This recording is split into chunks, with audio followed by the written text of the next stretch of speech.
इसे इस चीज़ का अंदाज़ा भी नहीं होगा कि ये जो टैक्सी ड्राइवर है ये आगे चलकर इसके साथ ऐसा करने वाला है। ये बॉर्डर क्रॉस करके खैबर पख्तून के एरिया में पहुंच तो जाती हैं, लेकिन जैसे ही वहां का नज़ारा देखती हैं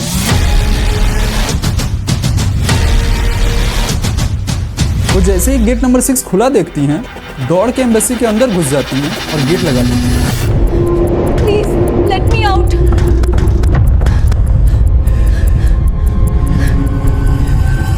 जब एक फीमेल ऑफिसर उसके कपड़े उतार के देखती हैं तो पूरे शरीर में मार के निशान मिलते हैं।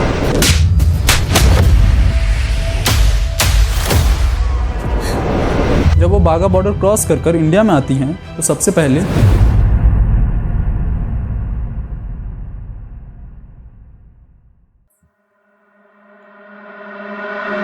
एक इंडियन लड़की कैसे एक पाकिस्तानी लड़के के प्यार में आ जाती है, वो लड़का कैसे उसे पाकिस्तान बुला लेता है, वो लड़की कैसे बॉर्डर क्रॉस करती है, फिर खैबर पख्तून के एरिया में उसके साथ होता क्या है, इसके पीछे की प्लानिंग, इसमें कितने लोग इन्वॉल्व रहते हैं, उस आदमी की क्या मंशा थी ये सब करने के पीछे। अभी आगे चलकर इन सब चीजों को डिटेल में जानेंगे। शुरू से शुरू करते हैं। इस सब कुछ की स्टार्टिंग दिल्ली से होती है, जहाँ पे 1990 के टाइम पे एक मुस्लिम फैमिली में एक बच्ची का जन्म होता है जिसका नाम उस्मा अहमद रखा जाता है। और ये पूरी स्टोरी इसी उस्मा अहमद के अराउंड रिवॉल्व करने वाली है। उस्मा की इनिशियल स्टडीज देहरादून के एक इंडियन कैम्ब्रिज स्कूल से होती है। उस्मा को इस चीज का अंदाजा भी नहीं होगा कि ये जो उसके स्कूलिंग की टाइम है ये उसके अगले 30 साल के बेस्ट ईयर्स होने वाले हैं। 15-16 साल की एज में वो देहरादून से दिल्ली मूव कर जाती है और तभी से उस्मा के लाइफ में उसके पेरेंट्स की इन्वॉल्वमेंट 0 के बराबर रही है और उसी एज से वो अपने पेरेंट्स से अलग रहने लगती है। उस्मा के फादर नेदरलैंड मूव कर जाते हैं और तभी से उस्मा के उनसे कोई कांटेक्ट नहीं रहते। उस्मा के अर्ली 20s में लगभग 22 साल की एज में मोहम्मद नूशद नाम के एक लड़के से शादी हो जाती है और कुछ समय बाद इनकी एक बेटी होती है जिसका नाम फलक रहता है। ये जो फलक है ये थोड़ा ध्यान रखिएगा, ये अभी आगे सुनने को मिलेगा। इनकी बेटी होने के कुछ समय बाद ये जो नूशद और उस्मा हैं इनके रिश्ते में प्रॉब्लम आने लगती है। उस्मा का कहना था ये जो नूशद है बहुत ज्यादा अब्यूजिव है, ये मुझे मारता पीटता है। इन सब चीजों के कारण वे दोनों अलग हो जाते हैं और उस्मा और उसकी बेटी फलक वे नूशद के घर से मूव कर जाती हैं। उस्मा की अपनी एक दादी होती है, वे वहां आ जाते हैं और वहीं रहने लगती हैं। जो उस्मा की बेटी थी फलक, वो एक मेडिकल कंडीशन से गुजर रही होती हैं, एक जेनेटिक ब्लड डिसऑर्डर जैसे प्रॉब्लम से गुजर रही होती हैं। इस कंडीशन को थैलेसीमिया कहते हैं, जहाँ पे बॉडी में बहुत ही कम हेल्दी रेड ब्लड सेल होते हैं और ब्लड में हीमोग्लोबिन की लेवल भी नॉर्मल लोगों से कम होती है। इस कंडीशन में रेगुलर वे में ब्लड ट्रांसफ्यूजन होता है जो भारत में 15,000 पर महीने के आसपास का पड़ता है। एक सिंगल मदर जिसके पास ना ही प्रॉपर इनकम है, ना ही फाइनेंशियल सपोर्ट और ना ही इमोशनल सपोर्ट, उसके लिए चीजें खराब होने लगती हैं। ये सब देखते हुए वे डिसाइड करती हैं कि वो अपने एजुकेशन क्वालिफिकेशन को आगे बढ़ाएंगी कि एक अच्छी जॉब पा सकें और अपनी बेटी की लाइफ सिक्योर कर सकें। तो अगस्त 2016 के आसपास वे मलेशिया की एक डिप्लोमा प्रोग्राम में इनरोल करती हैं। बेसिकली ये प्रोग्राम 12 महीनों के लिए था और इस कोर्स में बिजनेस मैनेजमेंट के बारे में पढ़ाया जाता। वे सोच रही थी कि ये कोर्स करने के बाद इंडिया वापस आके एक अच्छी जॉब की जा सकती है। अगस्त के लास्ट वीक में उस्मा दिल्ली के इंदिरा गांधी इंटरनेशनल एयरपोर्ट से फ्लाइट लेती हैं और पहुंचती हैं मलेशिया के एक सिटी कुआला लुम्पुर और वहां से टैक्सी लेकर बाटू टीगा नाम की एक जगह है, क्योंकि कॉलेज वहीं था तो वहीं जाती हैं। स्टार्टिंग में वे अपनी कॉलेज के हॉस्टल में ही रहती हैं। ये जो कोर्स उस्मा कर रही थी इसकी फी 18,000 मलेशियन रिंगिट पड़ी थी, जो इंडियन रुपीज में 2,80,000 के आसपास का पड़ता है। और जो महीने का खर्च था वो 21,000 के आसपास का पड़ता था, जिसमें खाना, रेंट और ट्रांसपोर्टेशन ये सब आते थे। मंथली एक्सपेंसेस को कवर करने के लिए उस्मा एक पार्ट टाइम टेली मार्केटिंग की जॉब कर रही होती है, जहां उसे 10 मलेशियन रिंगिट पर घंटे के हिसाब से मिलता था। इस कोर्स के दौरान उस्मा की नादिया नाम की एक फ्रेंड बनती है। ये जो नादिया है उस्मा को इस चीज का अंदाजा भी नहीं होगा कि आगे चलकर ये इसकी कितनी बड़ी मदद करने वाली है। सितंबर 2016 उस्मा एक ताहिर अली नाम के पाकिस्तानी आदमी से मिलती है जिसकी एज 32 साल के आसपास की होती है और वो आदमी उस एरिया में टैक्सी चलाया करता था। और फर्स्ट टाइम उस्मा इस आदमी से तब मिलती है जब उस्मा एक जॉब इंटरव्यू के लिए जा रही होती है, तभी इसी ताहिर की टैक्सी बुक करती है। तभी ही फर्स्ट टाइम ये दोनों की मुलाकात होती है। दोनों की रिलीजन के थे तो रास्ते में इन दोनों की अच्छी खासी बातचीत भी होती है, नंबर भी एक्सचेंज होते हैं। अब जब कभी उस्मा को जॉब इंटरव्यू या कभी इमिग्रेशन ऑफिस जानी होती थी तो डायरेक्ट कॉल करके ताहिर की टैक्सी बुक कर लिया करती थी। अब जो ताहिर था ग्रोसरी लाने में या फिर मलेशियन लोकल लैंग्वेज सीखने में उस्मा की मदद करने लगता है। जैसे कि एक बार उस्मा इमिग्रेशन ऑफिस जाती है कुछ पेपर वर्क को लेकर। ये जो पेपर वर्क का प्रोसेस था बहुत ही हेक्टिक होता है, तो तो ये देखते हुए ताहिर उसे इमोशनल सपोर्ट प्रोवाइड करता है। ये सब जो हो रहा था ये उस्मा के लिए नया था, क्योंकि आज तक किसी आदमी ने उस्मा को इतना अटेंशन दिया नहीं। तो इन सब चीज़ों के कारण ताहिर उसे एक अच्छा इंसान लग रहा था। अब डेली वे में कॉल्स पे बातें होती थी, व्हाट्सएप पे चैट्स एक्सचेंज होते थे। बेसिकली अब वे दोनों एक दूसरे के करीब आ रहे थे। दिसंबर तक ऐसा ही चलता है, रेगुलर वे में मिलना, कॉल्स और मैसेजेस तो हो ही रही थी। पर जनवरी में जाकर उस्मा ताहिर के अपार्टमेंट में शिफ्ट हो जाती है। बाद में उस्मा का कहना था कि वो बिल्स और अपार्टमेंट की रेंट वो भरती थी। उस्मा अब धीरे धीरे अपनी सारी प्रॉब्लम ताहिर को बताती है कि उसकी बेटी एक मेडिकल कंडीशन से गुजर रही है, उस ट्रीटमेंट के लिए कितने पैसे लगते हैं। ये सब सुनकर ताहिर कहता है उसे कि तुम मेरे साथ पाकिस्तान चलो,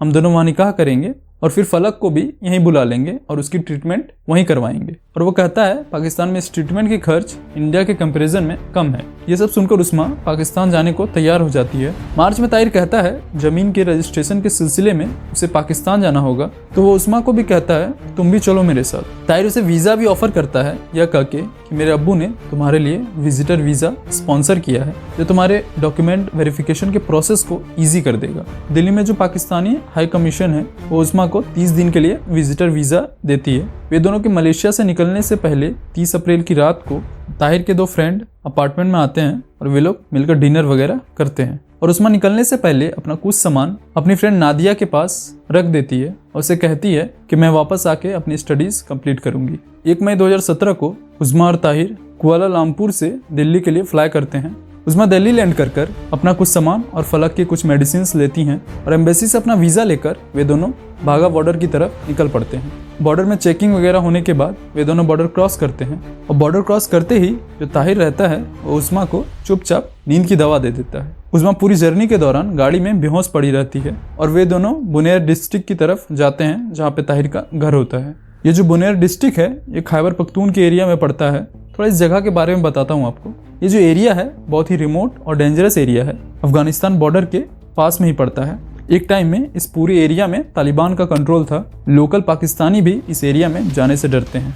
2 मई को वे दोनों ताहिर के घर पहुंचते हैं और वहाँ की सिचुएशन देखकर उस्मा शॉक हो जाती है। देखती है ताहिर की पहले से एक बीवी है और उसके 4 बच्चे भी हैं और वो देखती हैं कि अलग अलग जगह से बहुत सारी औरतों को उसके घर में बंदी बनाकर रखा गया है। घर की हर कोने में गन्स और पिस्टल्स रखी हुई हैं। वो जो एरिया है वो थोड़ा पहाड़ी एरिया है, तो हर समय वहाँ गन फायरिंग की गूंज सुनाई देती थी। उस्मा को इस चीज़ का अंदाज़ा भी नहीं होगा कि वो कौन से नर्क में आ चुकी है। 3 मई को एक कमरा है जिसमें एक टेबल लगी हुई है। एक तरफ काजी बैठे हुए हैं और दूसरी तरफ ताहिर और उस्मा बैठी हुई हैं और कुछ लोग पीछे खड़े हैं जिसके हाथों में बंदूकें हैं और एक आदमी उस्मा के सिर पर बंदूक रखता है और निकाह के कागज़ों पर साइन करवाता है। उस्मा की सारी डॉक्यूमेंट्स, पासपोर्ट, इमिग्रेशन की जितने कागज़ थी और उसकी फ़ोन, सब कुछ ताहिर छीन लेता है और बाहर के लोगों से बात करने के लिए बिल्कुल मना करता है। और वहाँ पे जितनी औरतें थीं वे सब फिलीपींस, मलेशिया और सभी ईस्ट एशियन नेशन से लाई गई थीं। उस्मा के साथ हो क्या रहा था? डेली टॉर्चर, ताहिर उसे डेली मारता पीटता था, अब्यूज़ करता था, होने के लिए फोर्स करता था। ताहिर उसे दिन भर एक कमरे में बंद करके रखता था।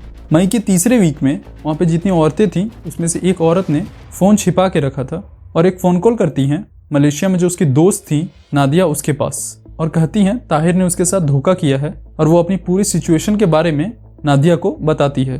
तो नादिया ये सब सुनकर कहती हैं कि किसी तरह इस्लामाबाद में जो इंडियन एम्बेसी है वहाँ पहुँचो और वहाँ से कुछ हेल्प जरूर मिलेगा। उस्मा एक प्लान बनाती है।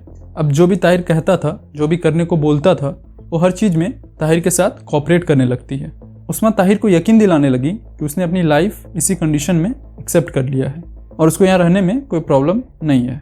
इस माहौल में 24 दिन रहने के बाद उस्मा ताहिर को एक दिन कहती है कि इंडिया में एक रिवाज है, जो लड़की की फैमिली होती है वो लड़के को 1.5 लाख रुपए नेक की तरह देती है। तो इसमें ताहिर पूछता है 1.5 लाख रुपए इंडियन रुपीज़ में? तो उस्मा कहती है हाँ इंडियन रुपीज़ में।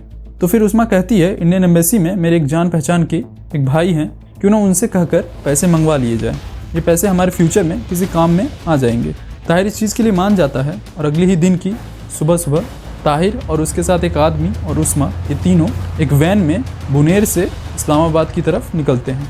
ये दोनों जगहों की दूरी 160 किलोमीटर के आसपास की है। तो ये लोग 3-3.5 घंटे में इस्लामाबाद की इंडियन एम्बेसी पहुंच जाते हैं। ये लोग थोड़े पहले ही पहुंच जाते हैं, अभी ऑफिस खुली हुई रहती नहीं है। तो ये लोग तब तक सिक्योरिटी चेक इन करवाने लगते हैं। सिक्योरिटी उनकी फ़ोन जमा ले लेती है और वे लोग एम्बेसी के मेन गेट से अंदर आते हैं और वहीं पे एक छोटी सी वेटिंग एरिया होती है। वे लोग वहीं बैठकर ऑफिस खुलने का वेट करते हैं। कुछ ही समय बाद एम्बेसी का एक ऑफिसर गेट नंबर 6 खोलकर बाहर आता है सिगरेट पीने के लिए।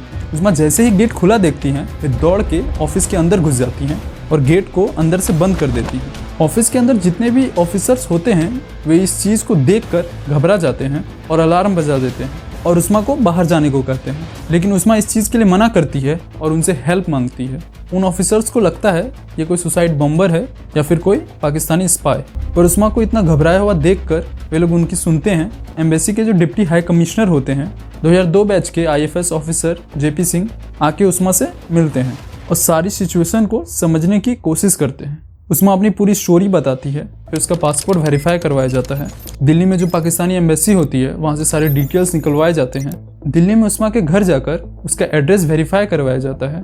ताहिर ने जो इतना मारा था उससे उस्मा के शरीर में दाग बन गए थे। वो वे चीज़ वहाँ के एक फीमेल ऑफिसर को दिखाती हैं। ताहिर जो बाहर बैठा हुआ था वो तो पहले कंफ्यूज रहता है कि ये सब हो क्या रहा है। फिर बहुत देर इंतजार करने के बाद भी उस्मा बाहर नहीं आती है तो वहाँ एक ऑफिसर को वो कहता है मेरी बीबी अंदर है, उसे जरा बाहर भेज दीजिए।